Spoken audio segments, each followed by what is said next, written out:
Hey guys, welcome back. This is Vidal with VisionaryMotivation.com, and today I'm going to be talking about the power of questions.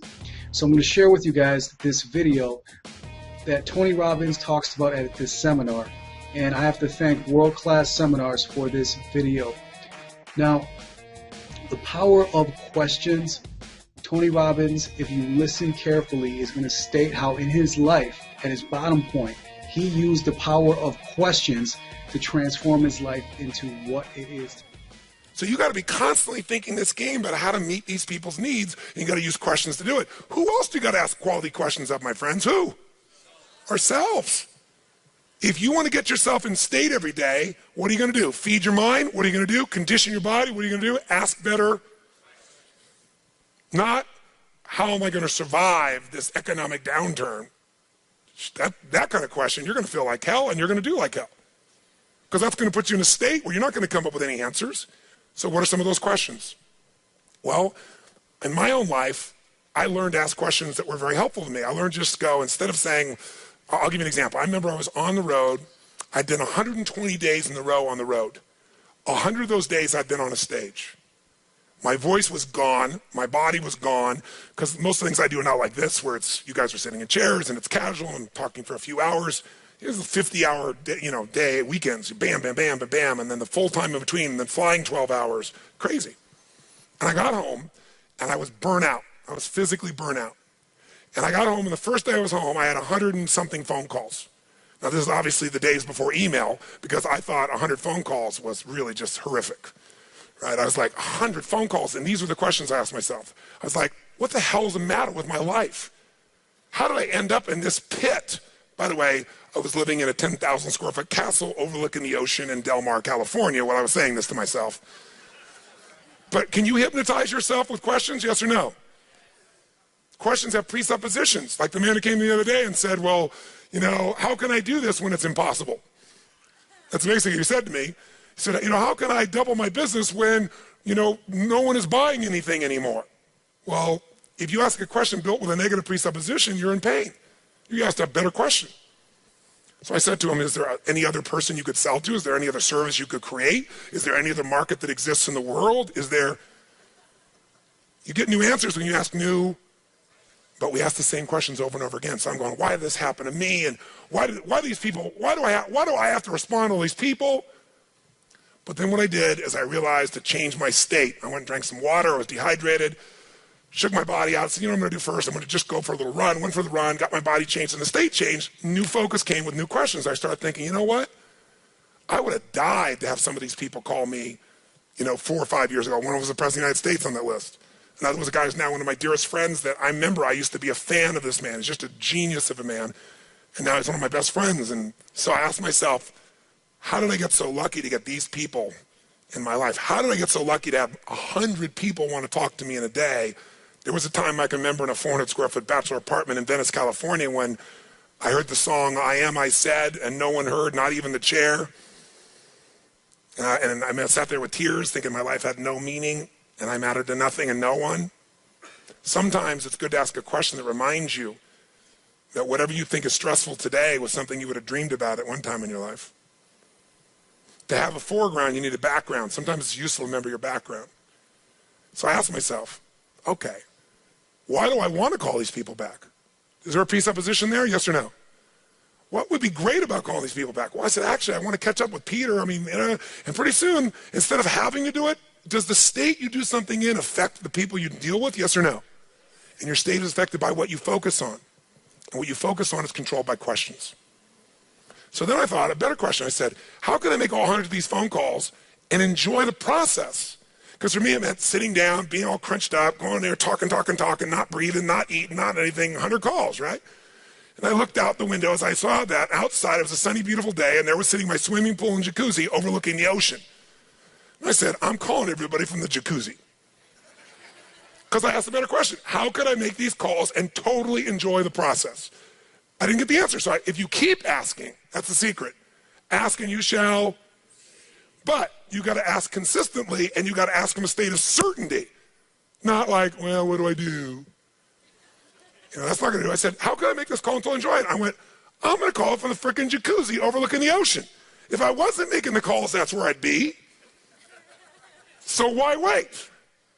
So I took my little list down and got not my cell phone, but my little extender phone out, right? And I sat in that swimming pool and talked and laughed. I remember why I was calling everybody, and before I called them, I thought about all the things that we'd done together or what was cool I wanted to share with them. And I made all the calls. I didn't reach everybody, nobody was reachable, but I made all the calls I could possibly make. And I was in that jacuzzi for about 3 hours, and they came out like I looked like I was 4,000 years old. But I was so relaxed, and I had the best time, and all the calls got made just because I asked a better what? If you want to influence somebody, ask a better question. That's the whole game. All right, guys. So as you could hear in Tony's voice, it is all about asking the right question. Because when you're at your bottom point, I know when I was at my bottom point, my whole world was flipped upside down, and I needed to get from this bottom point to this point up here where I am today. And looking back, some days I think to myself, can this be any worse? And I'm already up here. And I think about when I was down here, wishing I had everything that I have now up here. So even today, guys, I still have to do this. And as Tony said, when you look at your life, what were you doing then? How were you feeling? Remember those emotions, because those emotions are power. They're embedded in you. They're anchored in you. So ask yourself a better question today when you're up here, because when you were at your worst point, what did you ask yourself, or what did you tell yourself then to get yourself out of that? And little by little, every day, the power of empowering questions will change your life every single day. Because when I was going through my hell, I was handed this basket, and then just boom, bunch of crap just got dumped right on it.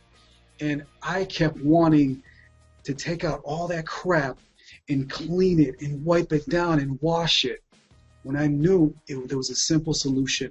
I let it go and I just throw it all out, which is very drastic, but it was a clean slate.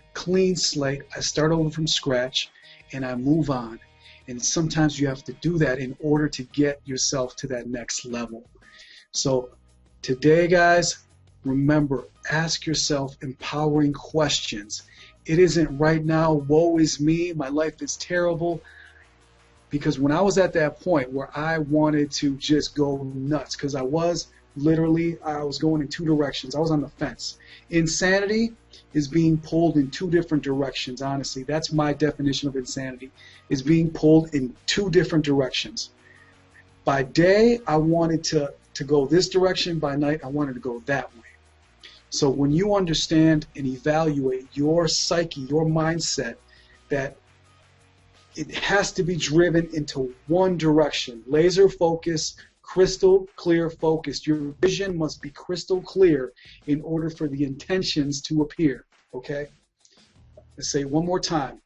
Your vision must be crystal clear in order for the methods to appear, and your intentions have to be very clear as well, and the methods will appear. So guys, I'm glad you watched this episode with me. The Power of Questions Part 2. I know sometimes we get into a rut and we don't know how to get ourselves out. And the way I got myself out was I contrasted my life. And I said, if the worst case scenario can happen to me, guys, I know the best case scenario is right around the corner. I knew that. I felt it within my soul, my being.